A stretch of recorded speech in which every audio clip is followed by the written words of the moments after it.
Bienvenidos a nuestro estudio Cómo interpretar la Biblia. Lección 9. La creación, el Génesis como pilar, parte 2. Texto para memorizar: Salmos 19:1. Los cielos cuentan la gloria de Dios y el firmamento anuncia la obra de sus manos. ¿Qué tal, queridos hermanos y amigos? Continuamos en esta parte 2 analizando el libro del Génesis.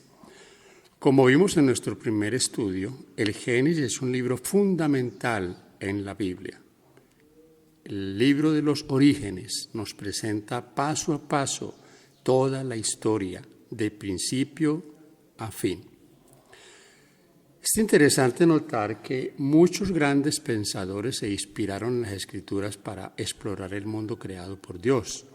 Y entonces nació lo que conocemos como la ciencia moderna. Kepler, Newton, Ray. Algunos de estos grandes pensadores y científicos, ellos creían que su trabajo dejaba ver aún más la obra creadora de Dios. Pero apareció también la contraparte. Recuerden ustedes que por allá por el año 1859, cuando nacía la Iglesia, se establecía la Iglesia que levantaría las verdades eternas, que repararía los portillos y que exaltaría a Dios como creador, apareció Charles Darwin. ¿Qué hizo este hombre? Popularizó ideas filosóficas y escribió libros referentes a este tema. Uno de ellos, El origen de las especies. Interesante cómo, contradiciendo lo que el Génesis establecía como obra de Dios, este hombre surgió con la idea de que todo había sido producto de la evolución. Pero lo interesante aquí es que justo cuando el Señor establecía la iglesia que traería al mundo los mensajes finales para el tiempo del fin. La Biblia, pregunto, ¿enseña una visión anticuada y no científica de la cosmología? ¿Es un libro anticuado la Biblia? No, para nada. De hecho, muchas cosas que afirman los científicos hoy en día ya están registradas en la Biblia. Es cierto, aún la Tierra tiene huellas del diluvio que la ciencia no puede explicar. Los científicos tratan de explicar esto con otras ideas o teorías por no aceptar que un diluvio, una catástrofe mundial que trastornó la Tierra. Segunda pregunta, ¿el relato bíblico simplemente fue tomado de las naciones paganas circundantes? Recuerden que vino la idea de que algunas historias bíblicas fueron tomadas de algunos acontecimientos que habían pasado en tiempos remotos, entonces que de allí se tomaron ciertos acontecimientos y fueron colocados en la Biblia. ¿Es esto cierto? No, es que nosotros hemos estudiado que la Biblia es inspirada por Dios y que los hechos relatados allí son vivencias que le pasaron a muchos de los hijos del Señor. Sí, acontecieron esas cosas y quedaron registradas. Por supuesto que ya aquí entra a formar o entra a figurar la fe. Es por la fe. Ahora, mis queridos hermanos y amigos, la siguiente pregunta tiene que ver con lo siguiente. ¿Se vio condicionada culturalmente por el tiempo y el lugar? ¿O su naturaleza inspirada nos eleva a una visión de los orígenes que está completa en su esquema divino? Por supuesto que sí. Por lo tanto, el registro bíblico nos da la certeza de que lo que está allí aconteció. Por eso el libro del Génesis es tan importante en nuestra comprensión de las Escrituras. En los últimos años ha surgido la idea muy fuerte en Internet que la Tierra es plana. ¿Qué dice la palabra de Dios? Hay algunas expresiones en la palabra que debemos nosotros comprender claramente. Por ejemplo, María Eugenia, ¿qué dice Apocalipsis 7:1 y 20:7-8? Después de esto vi a 4 ángeles en pie sobre los 4 ángulos de la tierra, que tenían los 4 vientos de la tierra para que no soplase viento alguno sobre la tierra, ni sobre el mar, ni sobre ningún árbol. Cuando los miles de años se cumplan, Satanás será suelto de su prisión y saldrá a engañar a las naciones que están en los 4 ángulos de la tierra, a Gog y a Magog, a fin de reunirlos para la batalla, el número de los cuales es como la arena del mar. Miren ustedes los términos que usa la palabra de Dios acá. Acabas de leer, María Eugenia, 4 ángulos, 4 vientos. ¿Qué son 4 ángulos? ¿Qué son 4 vientos? Es simplemente una idea, porque en los 4 ángulos pareciera que la Tierra no es redonda, sería cuadrada.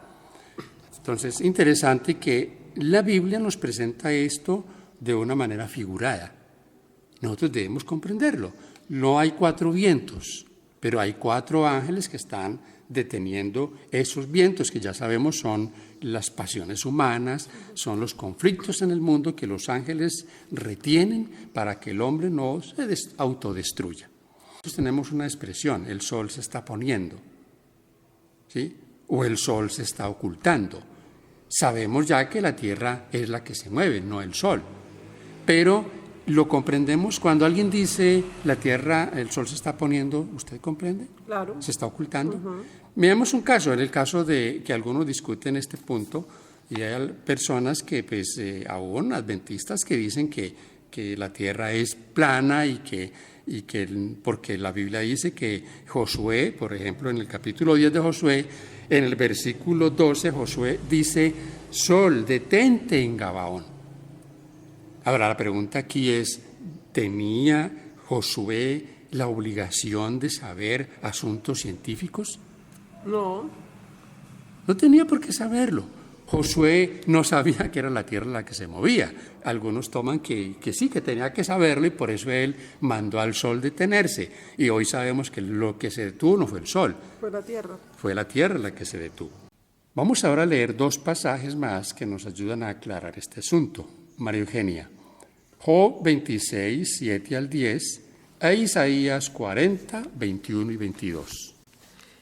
Él extiende el norte sobre vacío, cuelga la tierra sobre nada. Ata las aguas en sus nubes y las nubes no se rompen debajo de ellas. Él encubre la faz de su trono y sobre él extiende su nube. Puso límite a la superficie de las aguas hasta el fin de la luz y de las tinieblas. ¿No sabéis, no habéis oído, nunca os lo han dicho desde el principio? ¿No habéis sido enseñados desde que la tierra se fundó? Él está sentado sobre el círculo de la tierra, cuyos moradores son como langostas. Él extiende los cielos como una cortina, los despliega como una tienda para morar. Miren la expresión de lo que los escritores aquí nos están diciendo. Primero Job dice que la tierra está colgada sobre el vacío. Interesante esto. Y ahora Isaías nos habla de una tierra o de Dios sentado sobre el círculo de la tierra. ¿Qué nos está diciendo esto? Que la tierra es una esfera, que la tierra es una esfera. Aquí tenemos que también mirar que el asunto es que los defensores, por así decirlo, de la tierra plana, no coinciden que algo se mueva tan grande como la tierra y que tenga un ciclo tan perfecto. Saben, hermanos queridos, esta es la evidencia de que quien creó es sabio, es poderoso y hace las cosas que nosotros no podemos explicar. Ni por ningún motivo podemos explicar. Por eso los científicos terminan, valdría la palabra decirlo, terminan deschavetados, terminan locos, porque no pueden explicar cosas que solo se explican por la fe y que solo quizás muchas de ellas podremos tener una explicación en la eternidad. Entonces, la evidencia es clara, la tierra se mueve, por lo tanto la tierra no es plana. La creación en la literatura antigua. María Eugenia, ¿qué es la epopeya Atrahasis? Es un relato épico o narrativo que consiste en la narración extensa de acciones trascendentales o dignas de memoria para un pueblo en torno a su figura o héroe. Atrahasis es el protagonista de la epopeya Acadia del siglo XVIII a.C., registrada en varias tablillas de arcilla.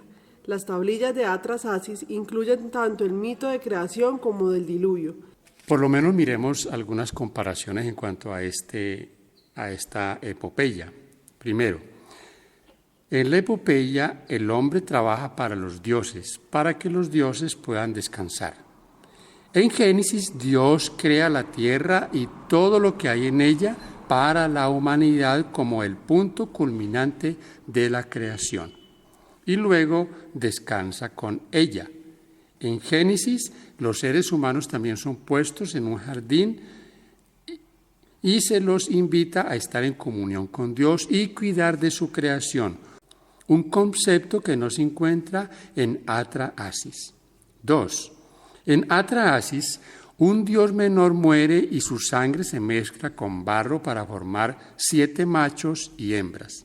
En Génesis, primeramente, Dios forma a Adán personalmente, le sopla aliento de vida y posteriormente hace a la mujer para que sea su ayuda idónea. Dios no creó a Adán y a Eva de la sangre de un Dios muerto. Tercero, no hay señales de conflicto ni violencia en el relato del Génesis, como vemos en la historia de Atrahasis. El relato bíblico es sublime al presentar a un Dios omnipotente que le brinda a la humanidad un propósito digno de un mundo perfecto. Esta diferencia radical ha llevado a los eruditos a la conclusión de que, finalmente, estos relatos de la creación son muy diferentes. Y un detalle adicional, hermanos y amigos, es que esto tiende a distorsionarse con el tiempo. Se distorsionan estas cosas, se les colocan nuevas ideas, pero la Biblia permanece. En la Biblia el problema no está en lo que dice el texto, en la Biblia está en lo que el hombre, el ser humano, interpreta. ¿Es clara la palabra de Dios? Sí. El Génesis versus el paganismo. Génesis 1:14. Dijo luego Dios: haya lumbreras en la expansión de los cielos para separar el día de la noche, y sirvan de señales para las estaciones, para días y años. Esta parte del versus el paganismo, o sea, es siempre la contraparte, ¿no? Podríamos decir que el diablo siempre ha sido su trabajo, su interés, en distorsionar lo de Dios. Y yo he dicho que el diablo es un tremendo falsificador. Y él ha falsificado las cosas, o sea, las ha imitado de alguna otra manera, podríamos también decirlo. Es interesante el texto que ha leído María Eugenia, como el propósito de Dios al crear las cosas. El propósito al crear el sol, al crear la luna, el tiempo. Dios siempre ha tenido un propósito. O sea, las cosas no surgieron al azar. Las cosas surgieron de un plan perfecto del Creador. Y es lo que vemos en la creación de Adán y Eva, que es la misma situación, la creación de Dios. Dios no dejó esto como una idea de último momento, como, bueno, ¿ahora qué hacemos? No, Dios lo tenía planeado. Creó a Adán, luego creó a Eva. En otras palabras, no hay improvisación.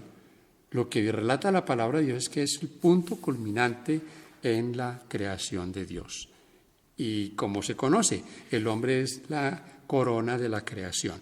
Porque si Dios había creado todas las cosas, había creado los animales, el sol, la luna, las estrellas, ahora ¿quién iba a estar allí para disfrutar de todo eso? El hombre. ¿Era el plan de Dios? Por supuesto que era el plan de Dios. En el paganismo las cosas tienen otro asunto diferente, y lo que se nota muchas veces es la improvisación. Por eso ustedes ven, hermanos queridos, que en estos relatos y en lo que mucha gente tiene en su mente en cuanto a estas ideas, se distorsiona y sobre todo no tiene como un fundamento. El cristiano tiene un fundamento que está basado en un escrito, está como palabra de Dios. Da el caso con la creación y el tiempo. Ahora, importante aquí y lo hablamos en nuestro estudio anterior, lo de las genealogías. Las genealogías parecen insignificantes, y usted cuando oye hablar del año bíblico, muchos dicen, no, yo me salté eso, porque es que eso no tiene, hermano, ahí está porque tiene un significado. ¿Y cuál es el significado aquí? El significado aquí, lo importante es cómo se conserva todo en el tiempo. No hay forma de introducir allí a alguien que se haya quedado por fuera. Esas genealogías son perfectas. Entonces, ¿qué es lo que nos está mostrando el Señor?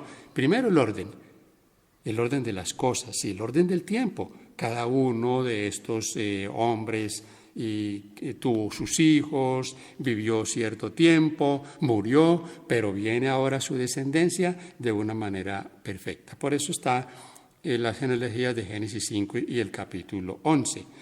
Y importante también porque Dios es Dios de detalles.